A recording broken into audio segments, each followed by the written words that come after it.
today. We are excited to have our waitlist opening for the first time since 2019. This is an informational session to hopefully help you feel empowered to help adults in the community apply. Here's just kind of what we'll be covering today.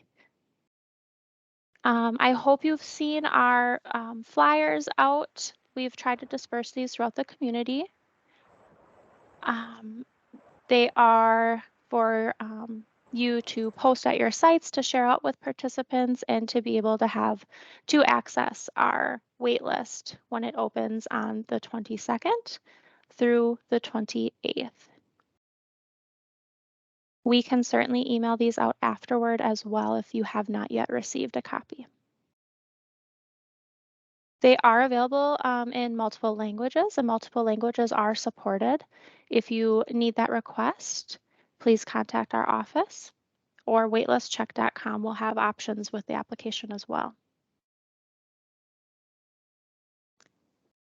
So we wanted to give you some information on what is required for participants to apply for the waitlist.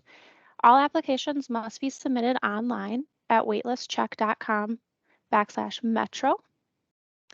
There is that QR code on the flyers as well that will work with any smart device.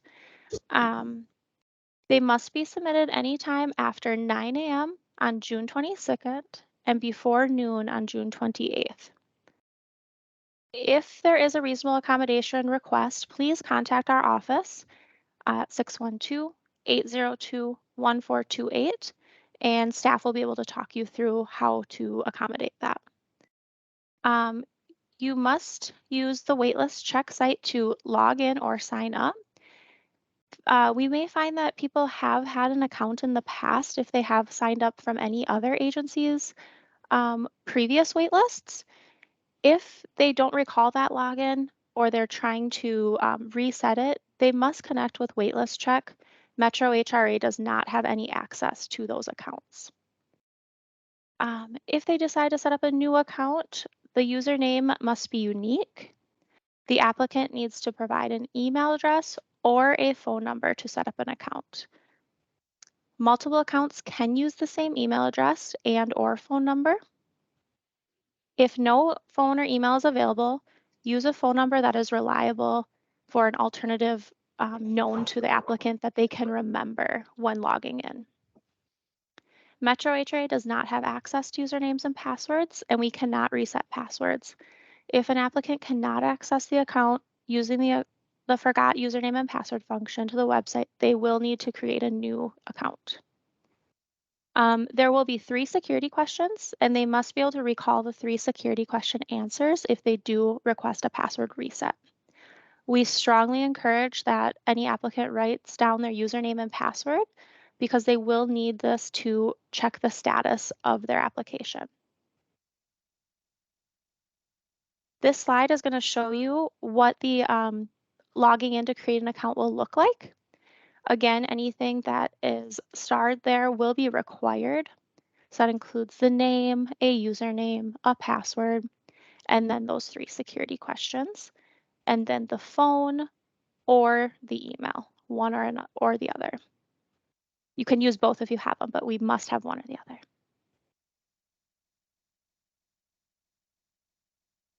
The required information to apply continued. So anytime it has a star, it'll be required. Otherwise, all the information is optional. So here you'll see the required applicant details.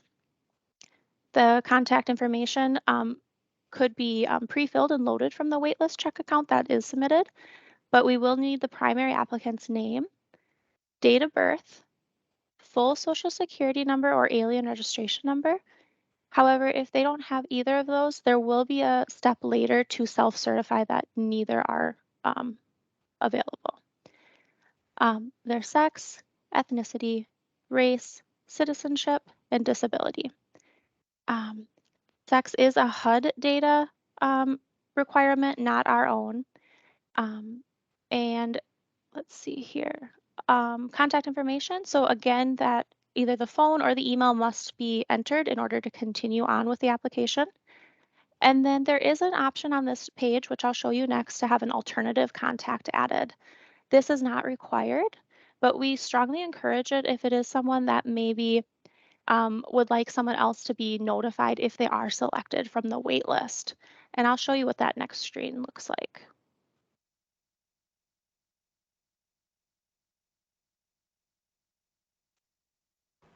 So you can see right here's the alternative contact. So we think about this, especially with our service providers that may be helping someone apply. And if they would like to be notified that they've been selected for the from the waitlist selection, this would be a good spot to have the provider information added in. It is not required.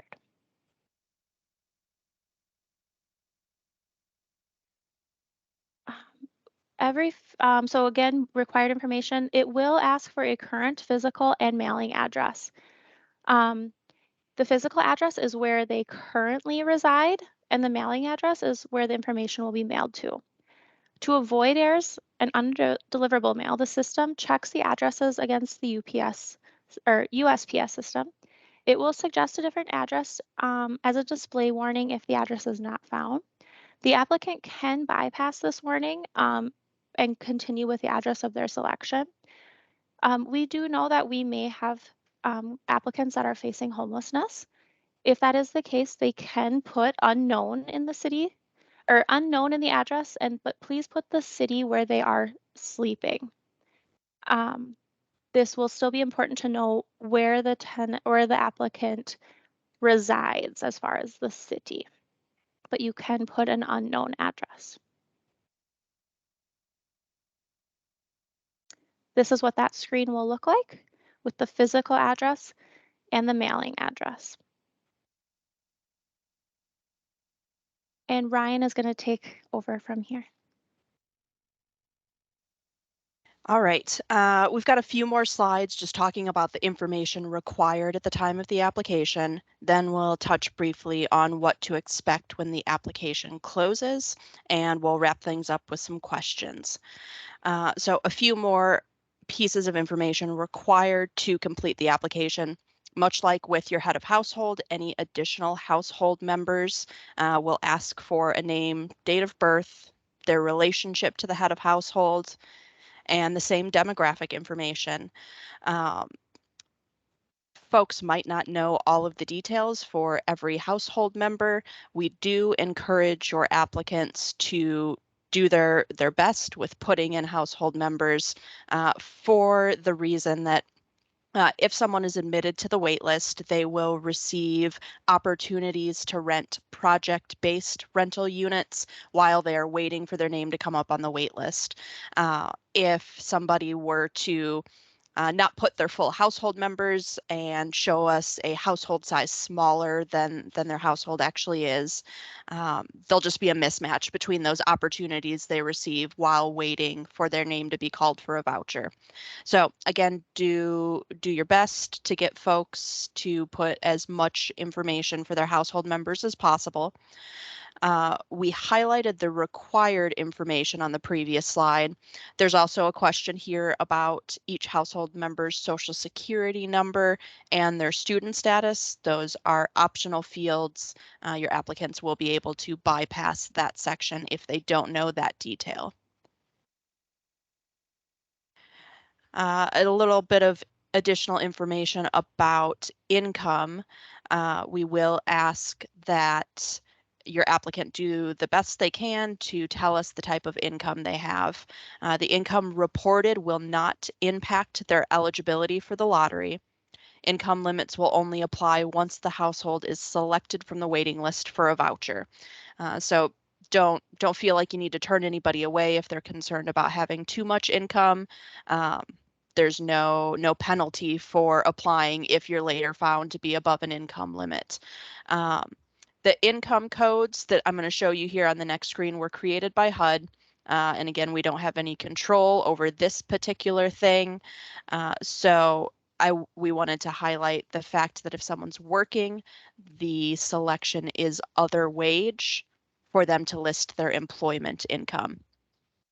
So this will be And if your landing page for adding income, we will come here and add income to be taken to the next screen, which here will give us a drop down. Other wage is kind of the only confusing one, so we've highlighted that. Select other wage if your applicant is listing their employment income. Again, only minimal information required, the type of income, source of income, your best guess on the amount and frequency. Again, no penalty for putting incorrect or not quite correct math here. That part will be figured out later if the applicant is selected during the lottery process. I think this is one of the last screens your applicant is going to see to add required information. And there's one really important one here. There will be a question that asks about where the applicant currently resides.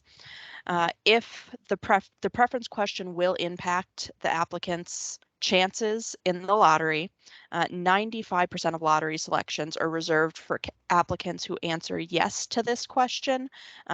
If they live, reside, work, or go to school in the 7-county metro region. There is a second question under this preference category asking if the applicant is homeless. This will not affect the application in any way. After completing the final review, the system will show the applicant a receipt. I'll give you a little example of what that looks like here. We highly recommend that you print it out or take a picture of it, anything to just kind of hold on to the information that's going to be shown here on this next screen, so the applicant can keep track of their username, maybe even write their password down on that same sheet if you think it's going to be hard for them to remember. And this one's a little fuzzy, but here you will get a username printed out. Oh, let me get my laser pointer here. Here, your username will be included on your waitlist application receipt, as well as a reference number and a date and time stamp of when the application was received. Nobody's going to ask you to remember that reference number, but again, think of it like a receipt and a good thing to hold on to in paper or digital copy if you have that option. All right, moving on to what to expect if you are selected. The selection will be happening on July 8th, so that's just a little short of 2 weeks after the waitlist closes. Your applicants won't have too long to wait for an answer. 2,000 applicants will be randomly selected and placed on the waiting list. The result of that random selection will be posted to waitlistcheck.com, the same website that you've logged into and filled out all this information on July 8th. Your applicants will need to enter their username and their password to see their status. Until the lottery is complete, everybody's status is going to be pending. After the lottery is complete, your applicants will either see that they are active, meaning they've been randomly selected for the lottery and are on the waiting list for a voucher, or that they are inactive, meaning they were not randomly selected and are not being added to the wait list. We will also be mailing letters to everyone who is admitted to the wait list.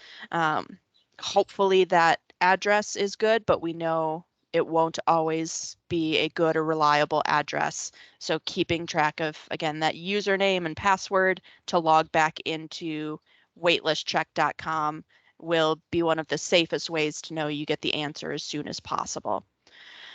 If you see your applicant has an active status, you will wait for your name to be selected on the waiting list, and you'll be invited to transition your information to myassistanceconnect.com. From there, your family will be able to update any information about their income or family size, and let us know if their address or contact information changes. Those admitted to the waitlist could wait 3 to 5 years for assistance, and final eligibility will be determined when your name is selected from the waiting list. To help folks get through applications if There's some general questions if anybody needs access to computers or internet connections. We have been engaging with the Anoka, Carver, Hennepin, and Ramsey County library systems. Librarians have some basic information about how to help folks get through the process, and many locations have reserved computer labs and will have Metro HRA staff on site to help get through applications. The St. Paul Career Lab, specifically at Rice Street, Rondo, and Sunray, will have librarians again prepared to help folks get through the application process and computers set aside for this time. The Anoka County Blaine Human Services Center and Carver County Chaska Workforce Center have also made this offer to have staff and computers available for those needing access. The Metro Transit Police Homeless Action Team will be on the streets, on transit, and at transit hubs with flyers and QR codes to direct folks right to the application. And if they find someone who needs more assistance, we'll help connect them to the closest physical location where we're providing help.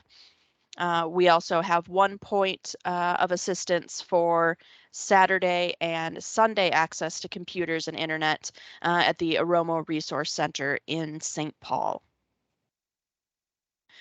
I think from here, we're going to go ahead and open it up for questions. We do have a FAQ document that has been created already.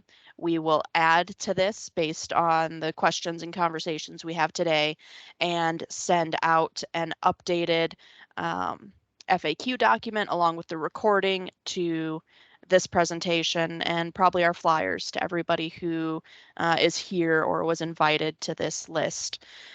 We have several folks here from the HRA, some systems folks to help answer technical questions, managers for any difficult questions, and I'm going to go next to Connie, who's going to help us navigate the questions that come in through chat, or go ahead and raise your hands, folks, if that's something that works for you. Maybe those of you who aren't using the Teams system that called in, you might just have to unmute or join the chat to ask a question. So Connie, Right. please. Ryan, did you see the question from Morgan regarding household members and adding them? What does it say? I noticed a previous screen included a place to include household members, but an earlier slide seemed to state that multiple accounts could be created for one household. Can you clarify the reason for having one? Okay.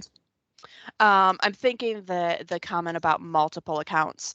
If your applicant might have ever applied to a waitlist, like in the previous waitlist opening in 2019, they may have created an account through this same system. So there might be an account that already exists.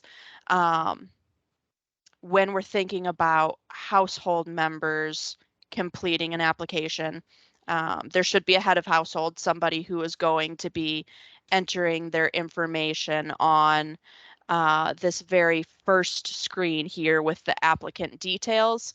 The household member information listed here, a couple further clicks in will be for any other adults in the household or any minors in the household. Okay, so just to clarify, Yeah. if patrons come into the library asking, it is one application per household, and head of household is the one that creates the account and manages that application? Yes, I'd say Okay. that's the safest, cleanest answer to give. One application per household.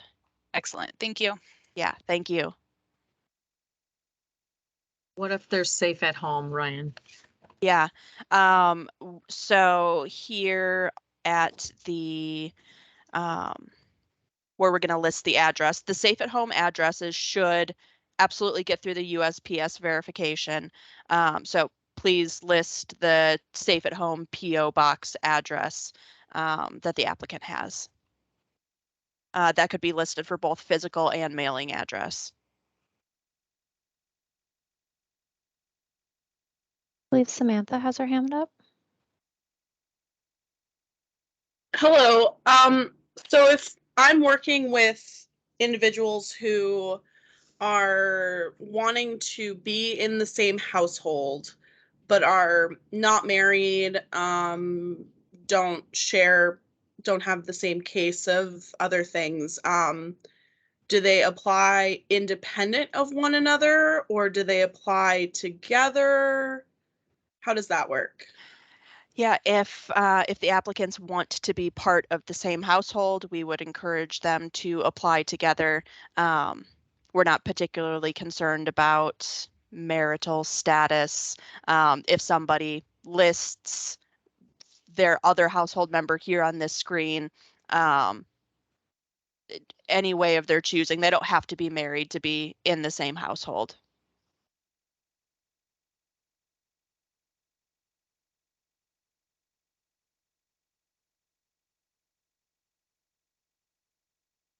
Thank you for that clarification. Yeah, thanks.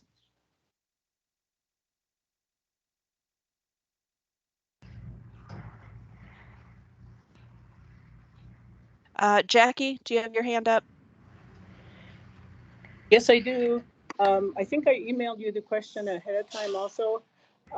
We've got some people that are involved in the city of Minneapolis had a program for children that were homeless, and they housed them for 3 years in a program, but that last year is coming up. And when they do apply for subsidized programs, it says they can't sign up because they're currently in one. So is there any way to, because this is the last year of that program, it's a 3-year program. Yeah, really good question. So kind of like the conversation about income, there's an income limit when you apply, but do not discourage anybody from completing an application, even if they might end up being over income. I would say the same thing for anybody who's living in a project-based unit. Maybe that's your situation or your client's situation. Anybody who has a type of subsidy right now, do not be discouraged from applying because we will do that eligibility check if and when the applicant is selected from the wait list. And that could be a couple years down the road and the situation could be different. So we might not even have that conflict, Jackie. But yeah, good question.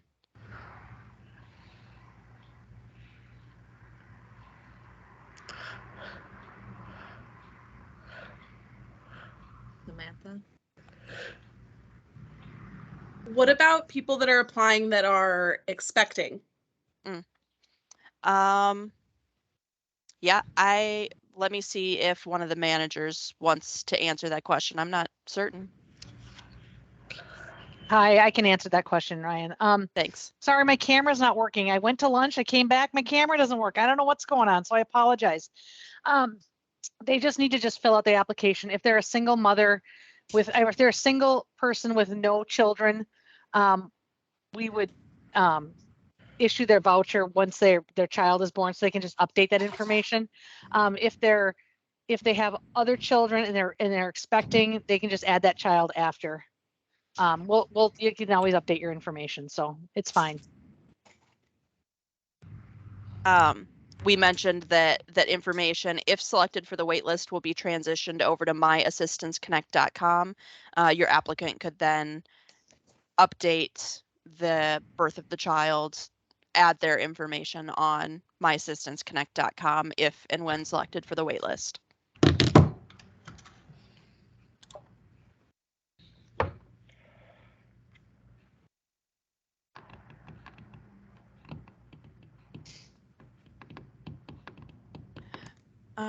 This question about can mixed status households apply? I'm questioning if that is in reference to like citizenship status.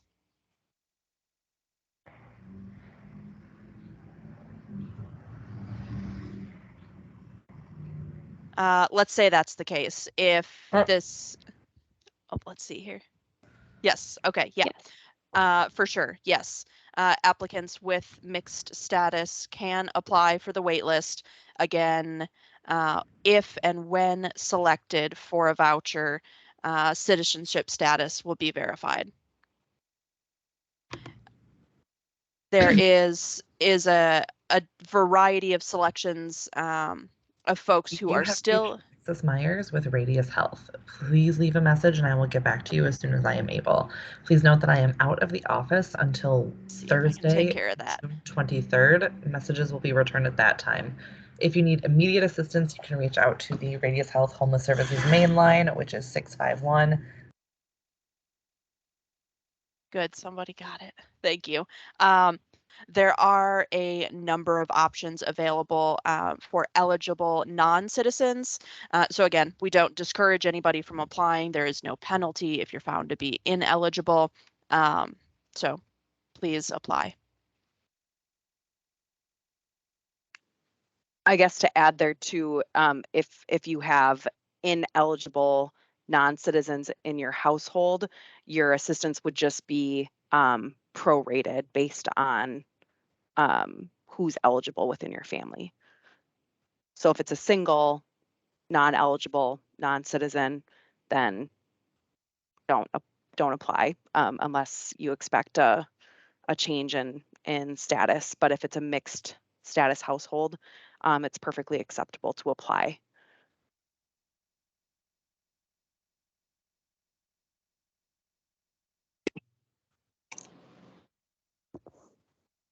I have Justin? another question. Yes. So if an active status becomes or doesn't participate in a certain time or something, will that person be inactive? Yeah. Good question. I will, maybe a manager or a systems person can tell us how kind of how much interaction you need to have to remain active. I can answer that one. Once you're active, you remain active until we complete our purges. So Tammy Weger can answer how often we do them, but we try to do them at least every 1 or 2 years. Hopefully I'm right. You are right. We were doing them every 2 years, but I think we're going to try and do them annually. Yeah. And Tammy, can you tell me why someone would be purged? Tammy Weger or Tammy Prigge? Your choice. Okay, I'll go. So we purging the waiting list. Well, because the waiting list is kind of my thing. So Yes, totally. we purge the waiting list. Purge the waiting list because we need to keep the waiting list current. So what that means is we will send out notification to people and say, hey, are you still interested? Please make sure your information is updated. They just respond back through Assistance Connect, and then they would remain on the waiting list. If they don't respond, we'll send out a second notice. We will send something out by mail as well saying, hey, did you get the information? Go back in and check. You got a deadline. And then they'll have to respond to that. And that way we keep our waiting list active and current. So what happens is when we do selections from the waiting list, we send out the notifications, and if people don't respond and things start to get real slow, we have to continue to do polls, and we're missing people that may have been already housed, or we're sending out information for people that are no longer in need, or they've just disappeared. So that's why we try and get the purge completed pretty regularly. With COVID, we weren't quite as on top of it due to all kinds of things. So we're going to be on top of it now, though. So does that mean there's a deadline? When we do a purge, yes, there's always a deadline. We give them a certain amount of time to get the information responded, and then we'll send a second notice, and then we'll give them another amount of time to get it done. And we give them a lot of time. It's not done. It's not like 10 days. It's usually at least close to 20, 30 days to get it completed. Okay. All right, thank you. I think Jennifer had her hand up, and then there was a question in the chat. Yeah, thanks. This is Jen. I'm wondering, with clients who were recently evicted and as a result lost their Section 8 vouchers, I understand they can't have a Section 8 voucher for the next 3 years. Can they still apply for the wait list? Yes. So like we're talking about income, citizenship, yes, please do apply. It could, again, be 3 years or more before your applicant is actually pulled for a voucher. So things can change, and that will again be verified at the time someone is selected for a voucher. Okay, thank you.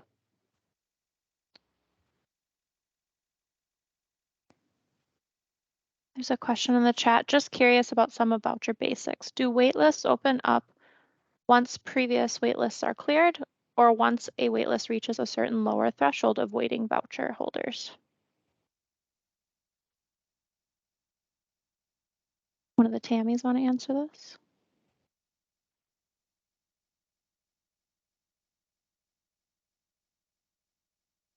Sure.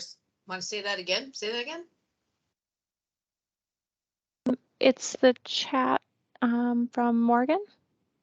I can answer the question. Can you hear me okay? Yes. Yes. Okay.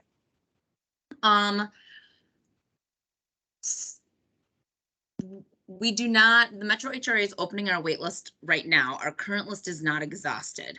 So we opened in 2019 with Minneapolis and St. Paul, for anyone on the call that might remember that. And our list is not exhausted. We have just under 400 people on the list. But when we make selections, we select between 100 and 200 every time we pull from our wait list. And so in order to ensure that we have a wait list and applicants ready when we are, we're opening now. The first wait list, we will exhaust the 2019 list before we will pull from this list. And I hope that answers the question. If it's your annual inspection, it has before.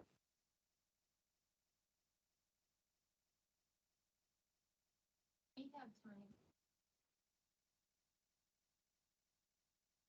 Do we have another chat question? The recorded session, will the recorded session be available after it's over for people to watch again? Totally. We will have a link that we will send out afterwards with this updated FAQ document and the slide deck and our flyers. I think we'll give you a whole bunch of information. Does Justin have another question?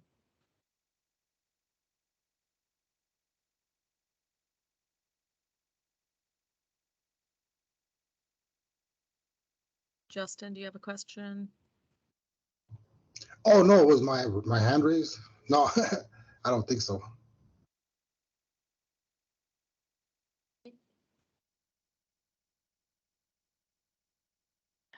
If further questions come up as you are helping folks, who can you reach out to for support? Good question. The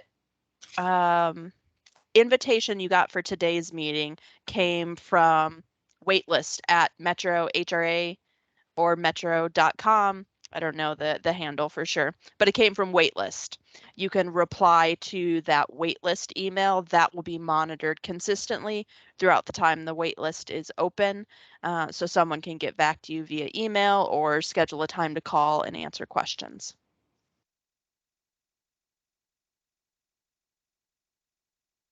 I will drop that email in the chat here. Hi, I have a question. Yeah, go ahead. Okay, I have a grandparent that's taking care of grandchildren. So they have Social Security and the children have a child-only grant. Does that all count against the income? Quite likely, yes. Again, that decision won't be made until quite a ways down the road. I'd say best case scenario is to put it all on there. But yes, most likely it will. Okay, thank you.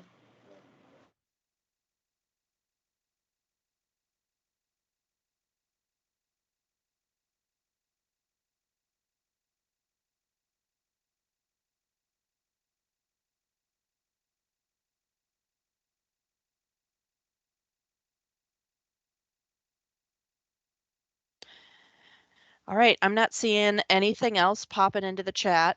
Nobody else has their hand raised.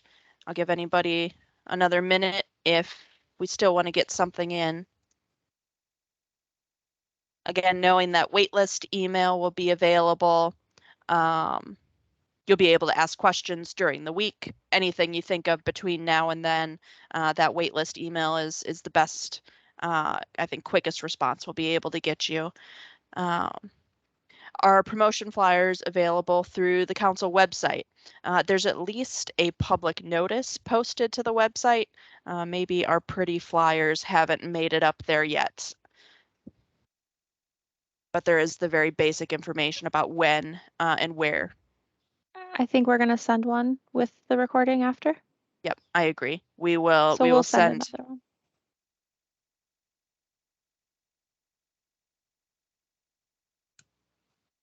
And please distribute them where you feel would catch the attention of people that would like to apply. That would be very helpful. We would appreciate it.